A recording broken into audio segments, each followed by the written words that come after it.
Hi, everyone, and welcome back. It's Kira Garfoldo with Greenville Tech's Math 109.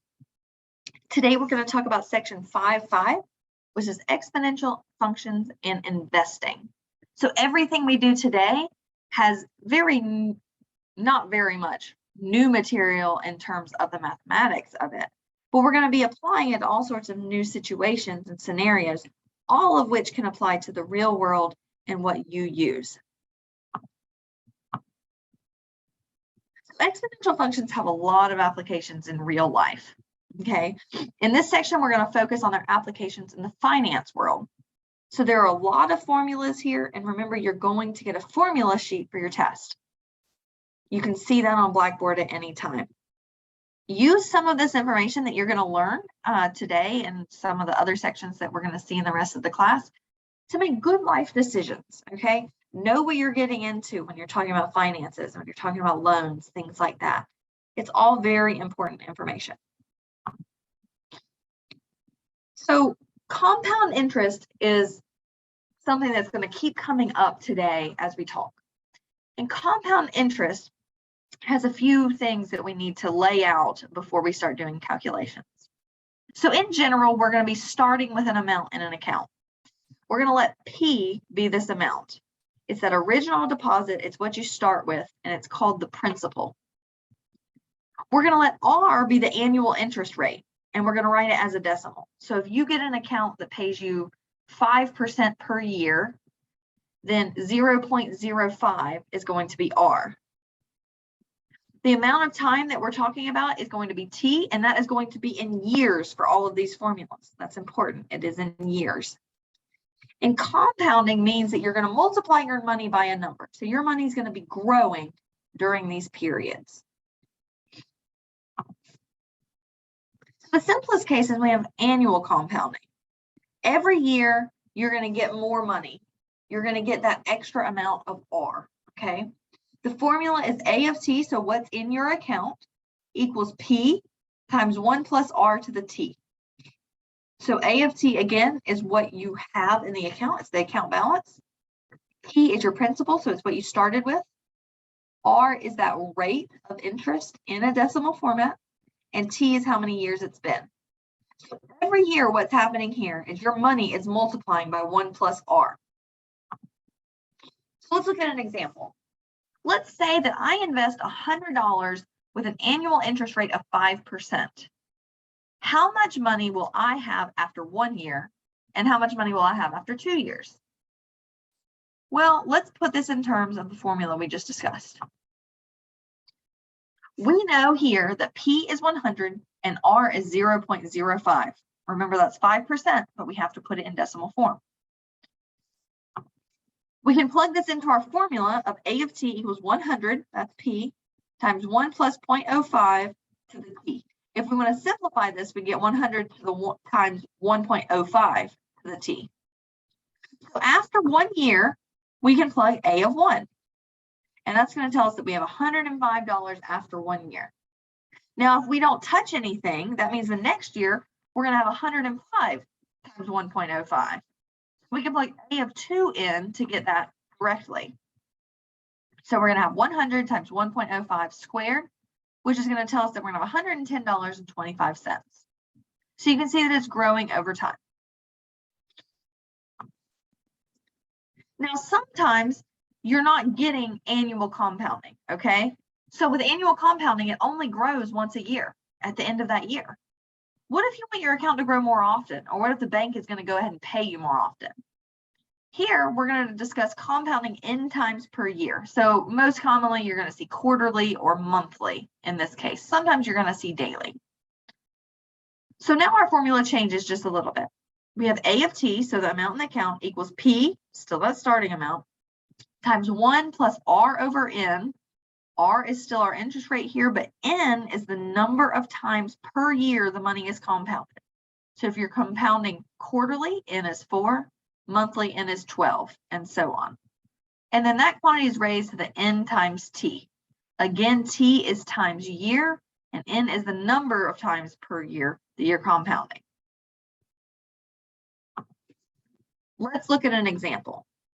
So I invest $250 at an annual rate of 2% compounded monthly. How much money do I have after 1 month, and how much do I have after 3 years? So here we can plug it into our model. P is going to be 250 because that's what I started with. R is going to be 0.02 because that's the annual rate. And it's compounding monthly, so N is 12. Plugging that into the formula, we get this quantity, this formula. Now, after 1 month, we need to just plug in the right value for T. What is the value of T going to be if we're talking about time in years for 1 month? Be careful here. Remember, after 1 month, that is only 1/12 of a year. So we need to find A of 1/12. We plug it into our formula and we see that we have 250.42. So after 1 month, you've made 42 cents. Don't spend it all in one place. Now, what about after 3 years? Well, now remember T is in years, so we're just plugging 3 into the equation. When we plug 3 into the equation, we see that after 3 years, we have $265.45. So we made a little over 15 bucks. Now, I said that we could have compounding quarterly, monthly, weekly, even daily, but sometimes accounts will compound continuously, excuse me. So basically here we have money that is growing in real time. If we work out this equation and we show N, that number of times per year that it's compounding, as N approaches infinity, we're going to see that it converges to this formula. You don't have to see that convergence. You don't have to do that derivation, but mathematically you can show that these two become the same. So now if we're compounding continuously, not sure why I can't say that combination, our new formula is A of T, so the amount in the account is equal to P, what you started with, times E to the R times T. R is your rate again, T is the number of years. E here is the number that we discussed at the last unit. E is that irrational constant that's approximately 2.71828. There's a button on your calculator on the TI-84 for this. Let's look at an example here. This is a comprehensive example that's going to wrap everything we did today up.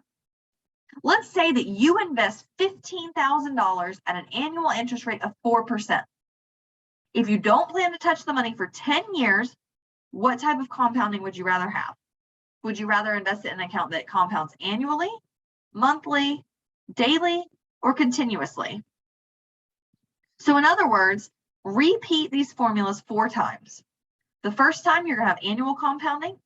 You're starting with $15,000 and T is 10 years, and your annual interest rate is 4%. Make sure you use 0.04.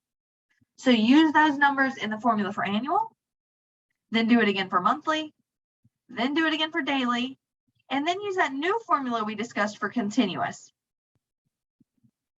Pause the video, give yourself a few minutes to solve each of these.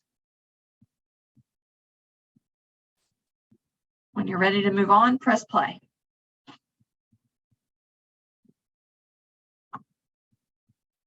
Okay, so annually, remember that P is 15,000, R is 0.04, and T is 10. Annually, our formula is the simplest that we have. We have A equals P times 1 plus R to the T. And so we're going to see that annually, we'll get $22,203.66. Monthly, we're going to use this other compounding formula where we have to adjust N. Monthly, we're compounding 12 times per year. So we have to have N equals 12. Plug that into the formula and we see that we get $22,362.49. Compared to annually, we're getting a little bit more. So far, we'd rather invest it in the monthly compounding. Daily, we use the same exact formula, but now we're compounding 365 times per year. For this class, just use 365 for everything. You don't have to use that 0.25 for leap year or anything. We're just going to assume 365. Plugging 365 in, we see that we would have $22,376.88. So compared to monthly, we're still making a little bit more. So now we'd rather have it compounding daily. And lastly, let's do continuous. We have to use a slightly different formula now that has that E in it. And if we plug that in, we see that we would have $22,377.37. We make a little bit more, not even quite $1 more than daily compounding. So of all of these options, we would, if given the choice, keeping all the things constant, continuous compounding is going to give us the bigger amount. Now, pay close attention to your homework questions and test questions and things like that, because it is true that as long as your rate stays the same, as long as everything stays the same, continuous compounding is going to pay you more because you're earning more and that amount is compounding on top of each other more frequently. However, most of your problems is going to change that rate on you when you're comparing. So don't just say, oh, I'll always rather have continuous compounding, because that's not true. Sometimes there's a higher rate if you compound only monthly. So make sure you read the problems carefully and that you actually go through the math. And there's one other thing that we can look at today, and it is finding the present value of an investment. So if we want a future value S after n compounding periods at a rate of I per period, then the present value should follow this formula. Now that's a lot of math speak and a lot of finance speak, but basically this is saying, hey, let's say that you want a set amount of money in 3 years. How much do you have to invest today? That's the type of question that we're going to be answering with this formula. Let's look at an example. Let's say that I want to have $25,000 in an account after 20 years. I'm not going to touch the account. I'm not going to put money in. I'm not going to take money out. I just want to put $25,000 today, and I'm going to put an amount in today, and I want to make sure that after 20 years, I get $25,000. Sorry, I misspoke. Again, you're going to put a set amount in today. You need to know how much you need to put in today so that in 20 years, you get your $25,000. The account is going to compound quarterly at 4% APR, and you want to know how much you need to put in today. We know that S, our future value, is $25,000. We also know that it's compounding at 4 times per year. So N is the total number of compounding periods here. So we're going to have 4 times per year for 20 years, so a total of 80 periods for N. The rate per period has to be divided in 4 because it has to be divided quarterly. So it's going to be 0.04 divided by 4, which is going to give us 0.01. And we're ready to plug those in. So we just plug those into the formula, and we see that we should invest $11,277.95. So again, this is S. This is that interest rate that we have per period. And this is the number of periods that we have for compounding. This is different here because N is not in years necessarily, unless we're compounding annually.